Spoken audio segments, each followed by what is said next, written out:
Hi everyone. Today, the purpose of this video is to really clear up a topic that I think is very important, and it's something that often gets questions and there's a lot of misconceptions around it. It is about why animal testing is not the only way to get into mainland China. So of course, animal testing is an extremely emotive topic. It's a very important topic, and it's a topic that I certainly hope that in the future we can say that there is no such thing as animal testing. But for the moment, that's not quite the case. However, what it doesn't mean is that China is completely off limits to cruelty-free brands. So let me clear it up first. If you want to sell in physical retail in mainland China, so for example, if you want to sell in a department store in Shanghai, Beijing, or anywhere else in China, you would need to go through regulatory process. And regulatory process would mean it's a long process, and it does involve animal testing. So basically, if you want to sell offline in China, you would need to go through animal testing. However, there are other ways to enter into the China market without selling offline. The most common and certainly the biggest and most legitimate route is cross-border e-commerce. So what is cross-border e-commerce? Cross-border e-commerce is a online mechanism to send your products into China to the end consumer. So for an example, you have your site hosted in the UK, you're in a UK brand, and someone in Shanghai wants to buy a product off you. They buy it on your site and you ship it directly to their home address in China. That is cross-border e-commerce. There is absolutely nothing wrong with that. That is completely legitimate. In fact, it's a massive business in China, and lots of cruelty-free brands are already using this route to access the Chinese consumer. So just how big is cross-border e-commerce? Well, a bit of history about it. It started with some pilots in 2012, and then really, I think probably from about 2015, it's gone mainstream and been growing double-digit year on year. The latest stats I have is it's about $220 billion US business. And growing fast. And to give you a scale of that, an idea of scale. So out of all people in China that buy online, 67% of those will have done a cross-border e-commerce transaction in the last 12 months. So, that's a lot of people. And, people are increasingly trying out this channel as a way to access products that they can't get in their home market. And there are a few drivers to this. So the biggest users of cross-border e-commerce are women, and they are women with children.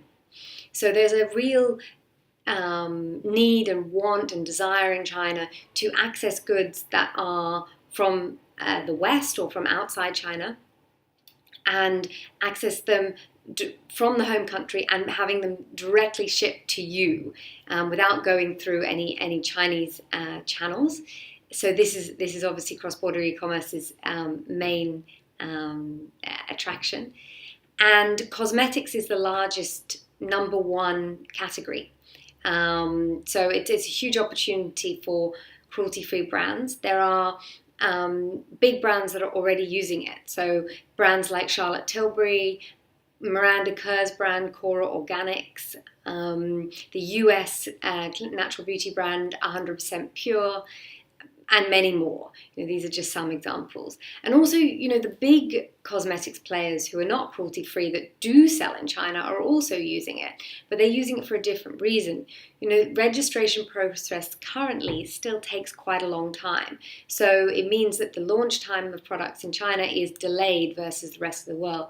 So the Chinese consumer obviously doesn't like this. They want to be able to get the latest product when it comes out globally. So cross-border e-commerce is a channel that a lot of the big players use in order to get products in more quickly as well. It's also used for other categories. Milk powder is a big one, and you name it, every category pretty much is being used for cross-border e-commerce. Of course, there are some categories that are banned, but nothing to do with cosmetics. And you know what this means for the brand is that you don't need to do any filing, registration, labeling. Basically, you don't need to do anything differently from what you're doing in your home market and sending locally. You just need to send it into China. And you can send it by postal service or courier service. Both options are fine. So I hope that clears things up a little bit. I mean, just to recap, if you want to sell offline in China, you need to go through animal testing, registration, lengthy, expensive process. But if you want to still access that Chinese consumer in a market that is very willing to buy online, online sales are, you know, it's the biggest online sales in the world. China is really it's not a barrier. People are very willing to buy online.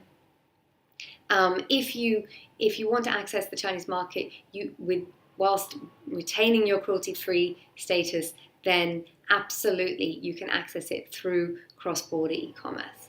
So if that's something that interests you, or your curiosity has been piqued and you want to talk about it some more and you want a bit more information, then don't hesitate to contact me through my website, Clean Beauty Asia, or just directly to me on my email, ali@cleanbeautyasia.com. Hope to hear from you soon.